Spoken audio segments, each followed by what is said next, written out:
Hey guys, hello everyone. आज एक बार फिर से आप लोग का बहुत बहुत स्वागत है। आप देख रहे हैं स्वास्थ्य बायोलॉजी क्लासेस और मैं अमरजीत। और मैं आपको बता दूं कि आज हम जिस स्पेशल टॉपिक के बारे में डिस्कस करेंगे वह है मेंडल का सेकंड नियम, जिसको लॉ ऑफ सेग्रीगेशन यानी पृथक्करण के नियम के नाम से जाना जाता है।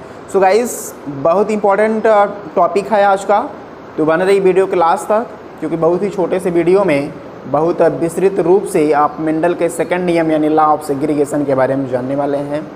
सो गाइस, चलिए हम बिना देर के शुरू करते हैं और आपको बताते हैं बहुत ही प्यारे से शब्दों में लॉ ऑफ सेग्रीगेशन यानी मेंडल के पृथक्करण के नियम के बारे में। तो चलिए हम शुरू करते हैं। सबसे पहले तो पृथक्करण के नियम में मैं आपको बता दूं कि पृथक्करण का सीधा मतलब होता है अलगाव यानी पृथक पृथक करना।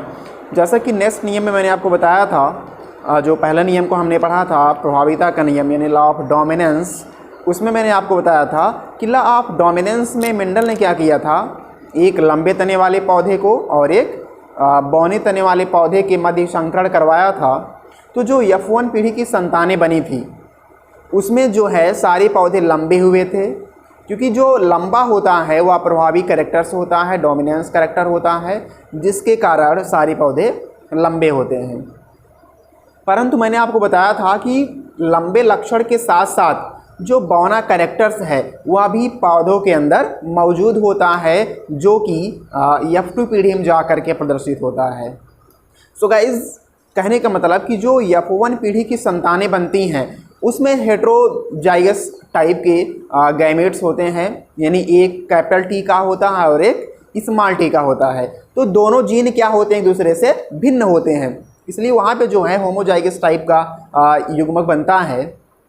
तो जो होमोजाइगस टाइप का युग्मनस बनता है वहाँ क्या होता है, पृथक्करण के नियम के द्वारा जो कैपिटल टी और स्मॉल टी के जीन होते हैं उनको अलग अलग किया जाता है और अलग अलग करके जो है युग्मकों को शुद्ध कर दिया जाता है, यानी कैपिटल टी को अलग कर दिया जाता है और स्मॉल टी को अलग कर दिया जाता है। सो गाइस, वही है आपका पृथक्करण का नियम, इसलिए इसको हम युग्मकों की शुद्धता के नियम के नाम से भी जानते हैं।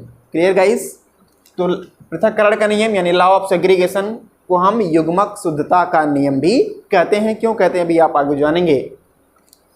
तो सबसे पहले मैं आपको बता दूं कि इस नियम के अनुसार होता क्या है कि इस नियम के अनुसार प्रत्येक जीन जोड़ों के कारक, यानी एक जीन में दो कारक होते हैं, आपको पता है एक जीन के दो एलील होते हैं, जिसमें एक जैसे मैंने आपको बताया कि पौधे की लंबाई, तो पौधे की लंबाई के आधार पर दो पौधे होते हैं, दो कारक उसके पास होते हैं, एक लंबा और एक बौना। तो उसी प्रकार से जब किसी प्रत्येक जीन जोड़े के कारक युग्मकों के निर्माण के समय एक दूसरे से पृथक होकर अलग अलग युग्मकों में चले जाते हैं, तो युग्मनस निर्माण के समय कारक पुनः एक दूसरे के साथ आ जाते हैं तथा अपना अस्तित्व बनाए रखते हैं। अतः किसी भी लक्षण के लिए युग्मक हमेशा शुद्ध होते हैं, इसलिए इसे युग्मक शुद्धता का नियम भी कहते हैं। तो क्लियर गाइस? पृथक्करण के नियम में क्या किया जाता है, पृथक्करण के नियम के समय एक जीन जोड़े में जो कारक होते हैं वह युग्मक निर्माण के समय एक दूसरे से पृथक हो जाते हैं। कैसे हो जाते हैं, जैसे यह आप देख सकते हैं, मान लीजिए इसके पास यह एक जीन जोड़ा है और इसके पास दो कारक हैं, एक लंबा है और एक बौना है, एक लंबा कैरेक्टर इसके पास है और एक बौना कैरेक्टर इसके पास है। तो इसमें क्या होता है, युग्मक निर्माण के समय जो दोनों कारक होते हैं वह पृथक पृथक हो करके युग्मकों में चले जाते हैं, यानी यहाँ से जो आपका है कैपिटल टी अलग युग्मक में चला जाएगा और स्मॉल टी अलग युग्मक में चला जाएगा। यहाँ पे आप देख रहे हैं कि जो युग्मक है, जो कोश क्या है, उसमें दो तरह के कैरेक्टर्स मौजूद हैं, एक लंबा और एक बौना। लेकिन यहाँ पे जो गैमेट्स बने हैं वह बिल्कुल प्योर हैं, इसके पास लंबाई का कैरेक्टर्स है और इसके पास बौना वाला कैरेक्टर्स मौजूद है।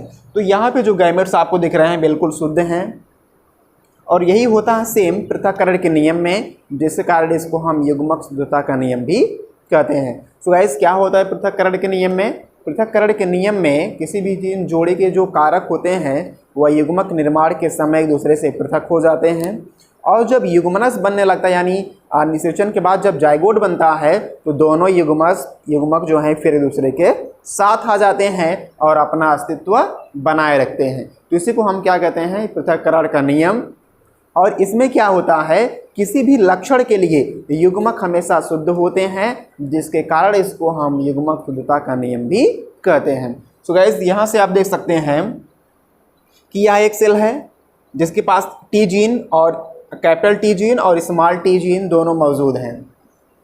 अब इसमें क्या होगा, जब गैमीट्स बनते हैं तो आप जानते हैं कि कौन सा सेल डिवीजन होता है, मियोसिस होता है, यानी अर्धसूत्री विभाजन होता है।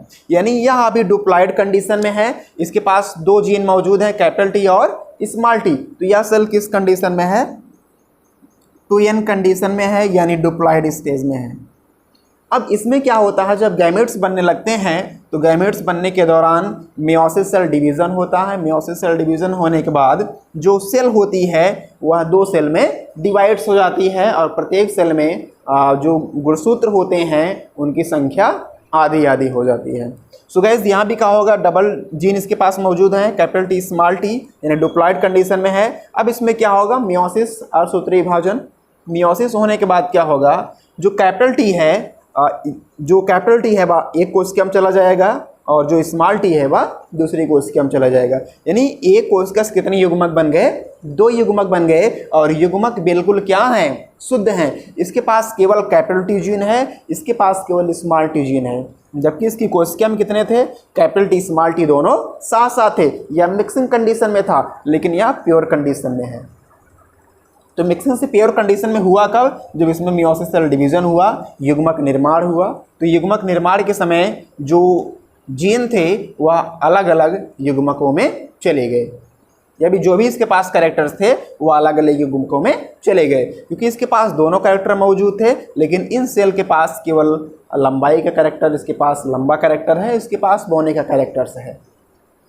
तो यहाँ बताया गया कि प्रत्येक जीन जोड़े के जो कारक होते हैं वह युग्मक निर्माण के समय दूसरे से पृथक होकर के अलग अलग युग्मकों में चले जाते हैं। तो यहाँ पे आप बिल्कुल देख पा रहे होंगे कि इसके पास दो कारक हैं और युग्मक निर्माण के समय यह पृथक होकर अलग अलग युग्मकों में चले गए हैं। यह गैमेट्स ऑफ टी जीन का है या gamete of small T gene का, यानी दो युग्मक बन गए और दोनों बिल्कुल क्या हैं, शुद्ध हैं। सो गाइज, यही आपका है मेंडल के पृथक्करण का नियम, जिसमें क्या होता है, युग्मकों की शुद्धता की जाती है, जो युग्मक बनते हैं वह बिल्कुल शुद्ध होते हैं। सो गाइस, आज की वीडियो में बस इतना। मिलते हैं नेक्स्ट वीडियो में नए नियम के साथ, जिसमें आप जानेंगे स्वतंत्र विवहन का नियम, यानी law of independent assortment. So guys, बने रहिए लगातार स्वास्थ्य बायोलॉजी क्लासेस में और देखते रहिए इसी तरह से सारी वीडियोज़, क्योंकि यहाँ आपको एक एक वीडियोज़ स्टेप बाय स्टेप मिलने वाले हैं। तो इसके लिए आपको चैनल को सब्सक्राइब कर लीजिए और वीडियो पसंद आया तो लाइक और शेयर जरूर करिए।